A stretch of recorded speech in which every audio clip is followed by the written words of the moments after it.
আসসালামু আলাইকুম। Hello everyone, welcome to my new blog. আশা করি আল্লাহর রহমতে সবাই ভালো আছেন।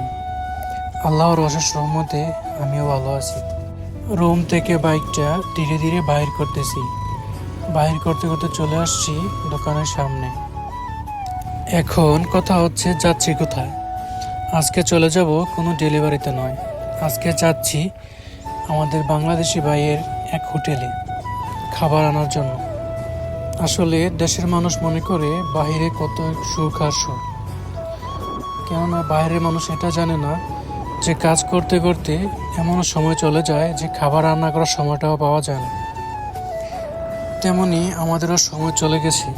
গতকালকে সময়ের জন্য আমরা রান্না করতে পারি নাই, তাই এখন চলে যাচ্ছি বাংলাদেশি এক ভাইয়ের হোটেলে।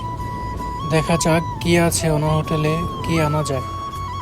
চারদিকে গাছপালা, সুন্দর সুন্দর ফুল দেখতে দেখতে চলে যাচ্ছি বাংলাদেশে এক ভাইয়ের দোকানে। প্রবাস বাড়িতে 12 থেকে 13 ঘন্টা ডিউটি করার পর যখন রাত্রেবেলা গিয়ে রান্না করার সময়টা হয়, ওই সময় শরীরটা আর চলে না। কেননা 12 থেকে 13 ঘন্টা ডিউটি করার পর রান্না করতে যাওয়াটা যে কত কষ্টকর, কত কষ্টদায়ক, সেটা মাত্র প্রবাসীরাই জানে। দেশের মানুষ কি মনে করে? দেশের মানুষ তো মনে করে কত সুখে না আছে, কাজ করে মাসে মাসে টাকা আসতেছে আর কি। তবে যেই ভাই প্রবাসে থাকে না কেন বা যেই ভাই বোন প্রবাসে থাকে না কেন, সেই জানে আসলে প্রবাস কত কষ্টের বা কতটা যন্ত্রণাদায়ক।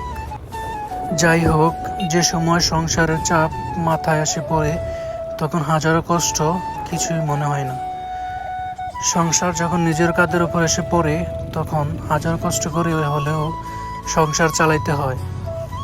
তবে হাজারো কষ্ট করার পর 12 থেকে 13 ঘন্টা ডিউটি করার পর রান্না করার পরও এতটা কষ্ট লাগে না যতটা কষ্ট সাংসারিক মানুষদের কথাবার্তায় লাগে।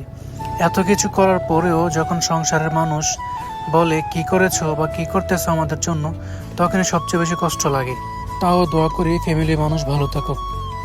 যাই হোক, বকবক করতে করতে চলে আসলাম ভাইয়ের হোটেলে। আজকের ভিডিও এই পর্যন্তই। সবাই ভালো থাকবেন, সুস্থ থাকবেন। আসসালামু আলাইকুম।